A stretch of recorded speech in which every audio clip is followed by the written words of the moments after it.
Hello and welcome to Weekend Waypoints, a production of SEC Extra and D1Baseball.com. Joe Healy here with Mark Etheridge, my Highway to Hoover partner, to preview the CWS finals between Tennessee and Texas A&M. Those of you who are tired of hearing me just talk are in for a treat today because we brought Mark on to give a little bit of a different viewpoint on things. We will dive into the matchup between Tennessee and Texas A&M here in just a minute, but first I have to remind you that all Saturday episodes of Weekend Waypoints are brought to you by Plains Coffee Company, a husband and wife team brewing coffee beans in the heart of SEC country.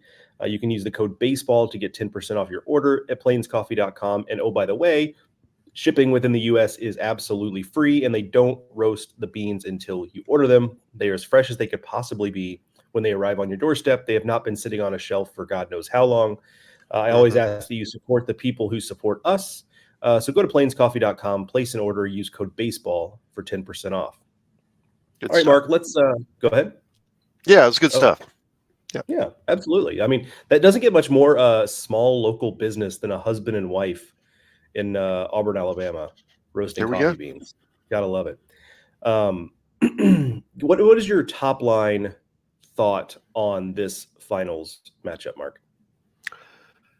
A&M's health. I think if Jace Laviolette played Wednesday, I guess it was, but when he tried to tag up and run home, he might have been the only D1 athlete I could outrun. So he was really taking it easy, right? So, and he's usually, he's a gazelle out there. So it's how, he's had a couple days off. Hopefully he's, that's been just what he needed in order to give them what they want. And because, normally you would just DH him, right? But A&M's got other guys who are playing hurt, so it's not just that simple.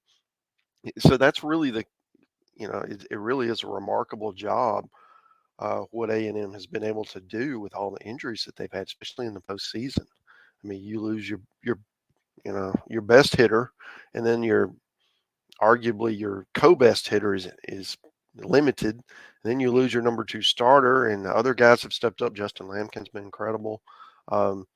It's really been if you told me that A&M would have all of these injuries and they would still be one of the last 2 teams left standing, I would say, wow, that they have gone on quite a run. So that to me is the biggest storyline from an A&M standpoint. I think for Tennessee is, will they continue to pitch well? I mean, I don't think anyone has any questions about the offense. They've hit good pitchers, they've hit bad pitchers, they've hit everything in between, and they're going to continue to hit. It's just, are they going to pitch well enough to handle an A&M offense that's going to work the count? They're going to drive up pitch counts. They're going to get a lot of walks. They're going to see all of your pitches, and if you make a mistake, they punish you. And that is, for a Tennessee team that's been good. They've had a really good year on the mound, but A&M's a tough team to pitch to. And while Tennessee has had, as I mentioned, a really solid year pitching wise, all it takes is one bad outing, and it kind of shuffles everything for the rest of the weekend. So that to me are the 2 biggest storylines as we head into the championship series. Yeah, it strikes me that Tennessee, if this were like a slow pitch softball game, this would be one of the deals where everyone's just trying to shoot the ball into right field to try to take advantage of the weak fielder out there in right field. But of course, Jace Laviolette is not a weak defender in general, but if he can run, in his current form, he's obviously compromised, and so we'll see how much Tennessee can take advantage of that. You mentioned the pitching, and that's what's most interesting to me from the standpoint of A&M going with Prager to start the series. Yeah.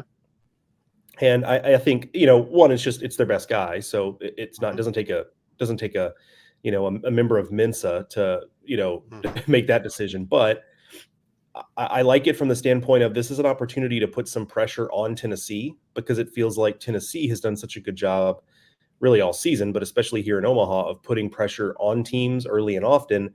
But if Prager gets off to a good start and starts to put together an outing like he did last time out, and then, A&M's in position to win this game. Well, now you just got to steal one more, right? And it's not out of the realm of possibility, of course, that Prager just throws a gem, because he's very capable of that. And then once you've got that first game, now all of a sudden, like, Tennessee's coming to the park the next couple of days with their backs totally against the wall. And I think if you're A&M, I mean, I don't want to say this game is everything, but it does feel a little bit like, It's vital.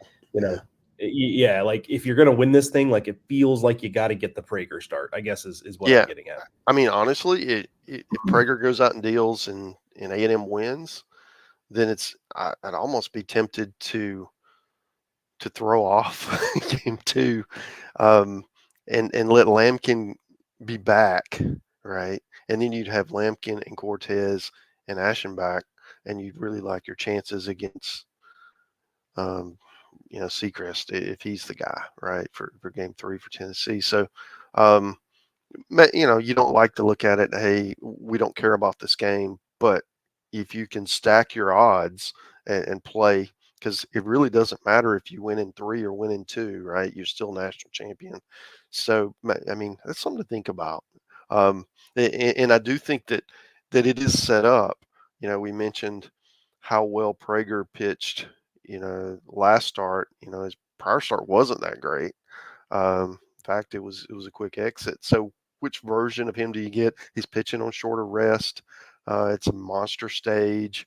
There are a lot of variables that go into how well he pitches. Plus, probably the most important variable is that Tennessee lineup.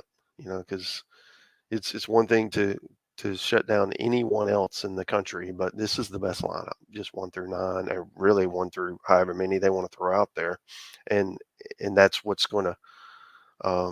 I think that's the key matchup, right? Because I do think that A&M's going to score a little bit. I don't think you're going to go out and hold them to 2 runs, so it's not like Prager's got to go out and throw a shutout to win.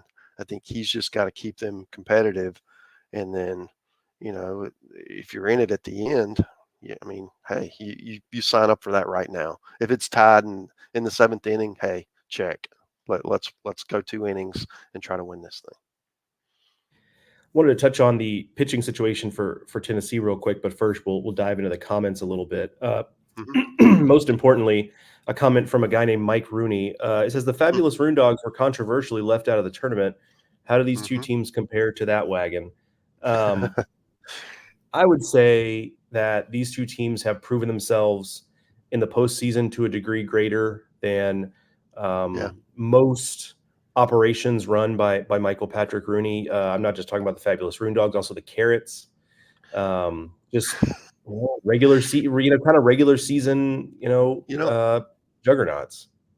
I think the Rune Dogs have kind of a Fresno State vibe to them, because so little was expected, right? And then they get in and they just go on this tremendous run and take the hardware. Yeah. That's one and done though. Next year they're going right back to their normal place. It's a tough scene. A tough scene for the Rune Dogs. Here's an interesting question. Billy Derrick does a great job covering Vanderbilt on YouTube. What do you think the crowd split will be? I'll let you go first, Mark, because I've been in the park, so I have a little more feel for it. But just based on your guess, what do you think? I think a lot of people have been hoping all year, hey, we get to this point. All right, hey Earl, if we get to the final three games, we're going. All right, so they've had all this time to plan for it, and now Earl and Gladys have hopped in the family truckster and they're heading to Omaha, and I do think you're going to have a lot of people show up without tickets trying to get in, and it's going to be a really difficult ticket. I don't know, just from reading things on social media, I think Tennessee has showed up in spades, but I'm not sure how many get in the park. That's going to be the interesting thing. You're going to have a lot of people, around the ballpark hoping to get in. But, just the odds are it's going to be pretty well split. But I'd be interested to get your take. Yeah, I don't think it's going to be heavily tilted either direction. So, this is not the last 3 years where LSU, Ole Miss, and State just dominated the stadium. Yeah. I think it'll be at best for one team 60-40, maybe. What I can guarantee you is it's going to be a massive standing room only type of crowd. I saw Jake McKeever, who writes for College Baseball Central, posted a video from this morning, not that long ago, in his car driving at that corner of the main gate of the ballpark, and there are thousands of people lined up already. And I mean, it curls back around. Mark, you may remember, Mark, this is just for your information, like where the media entrance is back there in that that, like, I guess it's the right field corner. They go from the home plate entrance all the way back to that corner. And it's 8 hours. That was how many hours before? Yeah, right. Yeah. What a way to spend the day. I assume those are people that are still looking to buy tickets. I don't know. Like, well, do you know what time the box office opens? I mean, that's probably what. Yeah, that's a good question. I don't know that. But that's probably what it is. The box office is probably opening sometime relatively early. So, yeah, and I get the feeling like not all those people online may get in. Right. Like we'll see. I hope I hope their efforts are rewarded. But I think I don't think it's going to be heavily tilted one way or the other. And I've seen reasonable people I respect, have guessed it'd be 60-40 both either way, right? So I think that Sean Miller, Xavier coach Sean Miller, checking in, says those are standing room only hopefuls. Box office opens at 10. So there you go. Thank you for that info, Sean. Sean, by the way, I saw your email. Really happy right now. Yeah. Sean, I saw your email. I'll get back to you today. I promise, buddy. It's just a little personal message there for Sean. Yeah. So I wanted to talk a little bit about the pitching matchup. The pitching piece for Tennessee. They're going to Stamos Kazi again, and then I'm not surprised. Like, this is for all of what people and for all of what people perceive the Tennessee baseball program to be, it's actually a lot more old school in terms of how it operates than I think people realize. Like, they tend to be kind of very, I don't want to say superstitious, but more so just like routine based. And we're just going to stick with what brought us here. We're not going to change anything. And look, I mean, the proof is in the pudding. But I remember last year in Omaha, they threw Andrew Lindsay in the opener, even though, could have gone Dolander, could have gone Beam, could have thrown a real curveball. Yeah, right. Exactly. And Tony made a great point. I hadn't really thought of it this way. In the pre-finals press conference yesterday, that basically they're playing like a regular week right now, because they had a weekend series over the weekend. They played Saturday and Monday, or Friday and Sunday, whatever it was. And then they played Wednesday. And so it's like a weekend series and a midweek game. And now they're back to the weekend series.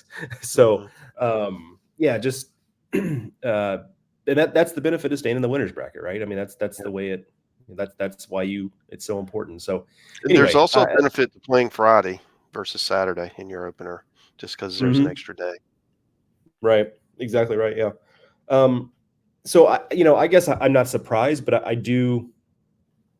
There is a scenario where A&M, not too dissimilar from when Stamos started earlier in this, against Florida State, where they just kind of blitz him, and they're willing to pull him super early. I mean, they pulled him after 3 batters against Florida State, but so the worry for me is not so much that Tennessee will be down 4-0 before Causey gets on the mound, because they're not going to let it get to that point.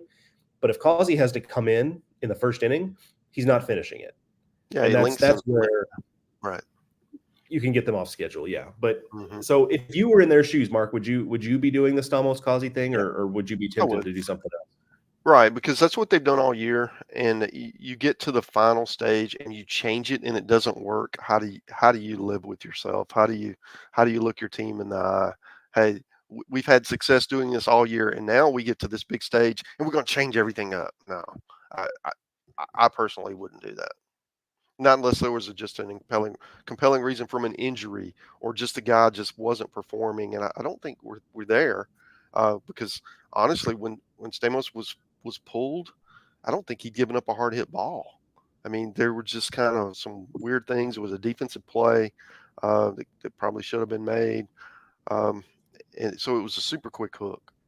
So, I think that even against an offense like A&M, I would stay the course and see if he can give you, get through the lineup one time would be amazing. And then you're that much farther ahead in the game, which is what they've done all year. Yeah, there's also some element, right, of what message does it send to your team if in this game you suddenly change course and do something different, Mhm. almost like, well, wait a minute, we're winning games. Like, why does it Yeah, feel like we're kind of, I don't want to say panicking, but why does it feel like right. we're, you know, That's my changing point. course last minute? Yeah. They've Yeah. been the best team Yeah. in the country for at least the last third of the year, and one of the best teams all year. And a lot of that time during they made that run, this is a formula that was successful. I certainly don't change it. So let's talk a little bit of prediction stuff, and I'm going to Mhm. do it a little bit differently. I think you and I both, Mark, at the beginning of the postseason picked Tennessee to win the whole thing. Is that correct? Yeah, correct. Yeah. Okay. So let's do it this way. Um, although I will stop the show here for Chase Styles comment on Facebook. Caden Kent is the X factor. I kind of agree with that. Like, that guy's been swinging the bat really well. Yeah, he's So really the whole, mitigated some of the loss of Montgomery. I mean, yeah, he's the not lengthy lineup. Montgomery, but right, but he's Sure. he certainly helped them. Right, his insertion has helped their offense. No doubt. All right, so here's how we'll do the prediction thing. I'll lay out the 4 scenarios, and I would like you to rank them. I'll do the same. Mhm. I'd like you to rank them from most likely to least likely. So we've got Tennessee wins in 2, Tennessee wins in 3, A&M wins in 2, A&M wins in 3. From most to least likely, what do you got? Mm. I think most likely is Tennessee in 3. All right. Um, Least likely is A&M in 2. Yeah, I agree with that. I So, agree with you totally so so far. then in the middle, I would say more likely Tennessee in 2 than A&M in 3. I think Tennessee's going to be your national champion.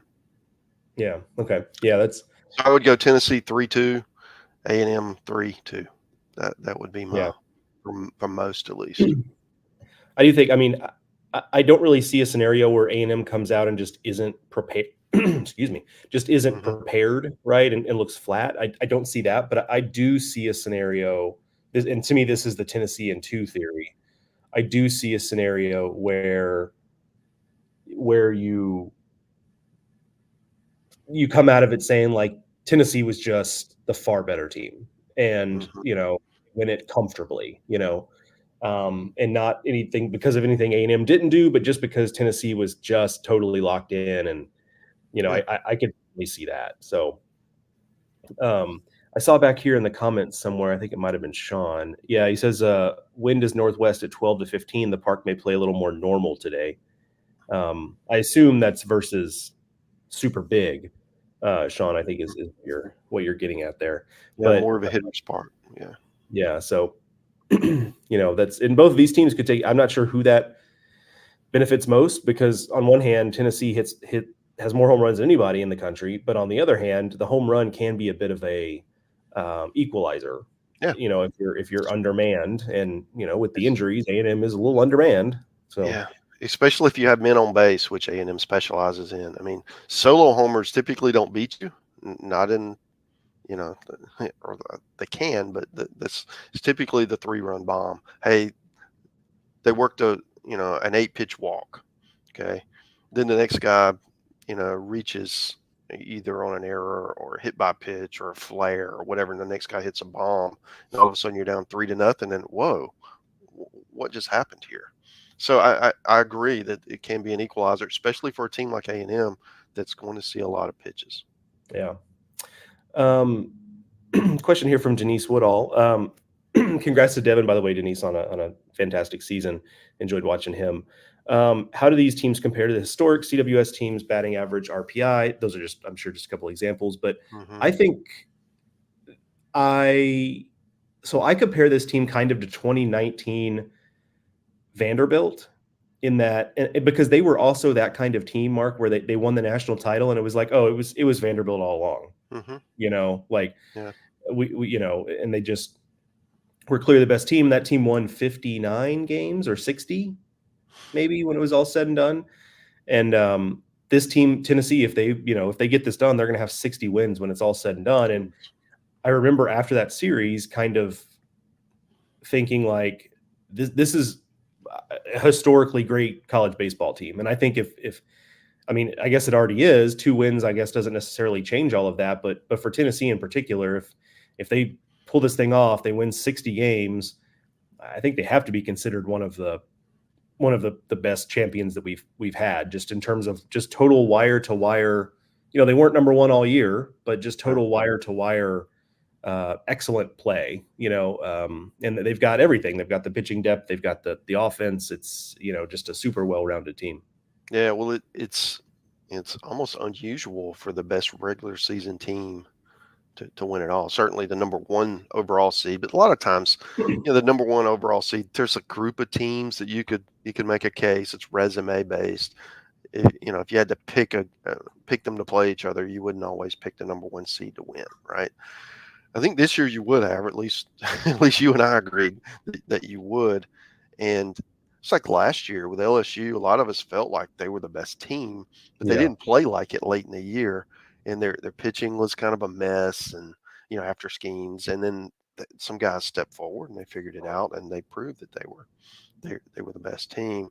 I think with Tennessee, they've been a lot more consistent. And I mean, they lost 1 SEC series. I think we can all agree the SEC's fairly decent at baseball. They only lost 1 conference series all year, and that was the opening weekend on the road at Alabama. Yeah. So, I mean, they've just been they've taken care of business all year, and I fully expect that to continue. And I do think that when all this is said and done, to kind of answer Denise's question, is they're going to be regarded as one of the top teams because of how consistent they've been. They haven't had the dips like most teams have. It's a long season. You're going to have some weekends when things don't go your way, and if you still find a way to fight through that and win, it really shows the quality and the depth of your club. One way in which they are historically great, Garrett, is just the home run production. 178 of them. And that's, let's see, quick math here, which is not my strong suit. 27 more than second place Georgia. Now, they've played a little longer than Georgia, but not that much longer. So just, the record is 188 by 97 LSU. Shout out to Brandon Larson. Yeah, whole different era. Yeah, and that's the thing, is that for so long, that was a record that I think I just thought like, well, that's never, it kind of feels like Robin Ventura's, hitting streak, or Pete Incaviglia's, whatever it was, 140 some odd RBIs or whatever. Like, I kind of just felt like that was always going to be a record that no one could get to. And Tennessee probably won't, unless they go wild these 3 games, but to get this close is incredible. Just incredible. You kind of, something you said kind of spurred a thought here, and this is an off-season project that I'm working on. But you look at the major leagues, and offense is at an all-time low, right? You're still getting home runs, but you're not getting a lot of runs. And then you look at our sport, and offense, not just home runs, but just offense in general, it's just sky high. And you look at the difference between it. It's like these should be in some sort of correlation here, but they're not. So I think it'll be fascinating to get some big picture perspective on that from different experts to see, why do you think that is? Because a lot of times, the college game mirrors the pro game. It may take a year or 2, and maybe this is coming, but they are so different right now. I mean, I do a lot of radio with people who are primarily major league guys, especially this time of year, and they're just shocked when we talk about the offense in the college game compared to the pro game. Yeah, it's definitely you and me both have an interest in this for the off season, because I saw something the other day where there have been 3 different three instances of a ball off the bat 117 miles an hour or higher here in the CWS. And I think for the entire major league season, only 5 players have gotten that. Yeah. And now those 5 players might have done it multiple times, right? Like Aaron Judge probably has multiple 117 mile an hour hits, but so like exit velos are up. But there's a lot of interesting like conflicting data here, because I've also seen data that shows that home runs in Division I and Division II have moved together forever. And now for some reason, and theoretically, I believe they use the same baseball, but Yeah. for some reason they've now diverged in a big way. So like, why is that? Mhm. The MLB versus college game, MLB has all these rule changes to try to goose Help offense, offense. Yeah. and it's not working. So yeah, just lots of weird data points in this conversation Mhm. that suggest that D1 college baseball is an outlier for some reason. Yeah. So yeah, obviously that's something we'll try to tackle in the off season. I don't know how successful we'll be, Well, but it's a fun topic because I don't know that anyone knows the answer, but uh, my guess is it's a combination of multiple factors, right? And they're going to weigh differently based on who you talk to. yeah, interesting stuff. Yeah, I'm looking forward to being able to dive into that. But first, we are going to crown a champion here in college baseball. We'll be doing that here in the next couple of days. Regardless, Mark and I will be closely watching. We'll have plenty of coverage in the aftermath. Oh yeah. Obviously helping out here. Kendall and Aaron are here as well, so we'll have just plenty of coverage of the CWS finals. We'll be back with a Weekend Waypoints tomorrow morning. Live, I will put Mark on the spot. You're welcome back tomorrow, Mark, if you Yeah, I can do wanna. tomorrow. All right, there we go. So that will be our last Weekend Waypoints of the season. Yeah. Tear goes down my cheek. It's been a lot of fun. So I'll have a little bit of a sign off tomorrow, just kind of for the whole project. But we got some ball games to play before that, though. So that'll be it for this edition of Weekend Waypoints, a production of SEC Extra at d1baseball.com. Thank you to my special guest, Mark Etheridge, for joining me. Go to Plains Coffee Company. Use the code BASEBALL for 10% off of your order. Also get free shipping. Fresh coffee beans, as fresh as they can possibly be, to your doorstep. Enjoy the baseball today, everyone. We'll be back tomorrow morning with the final 2024 season edition of Weekend Waypoints. We'll talk to you then.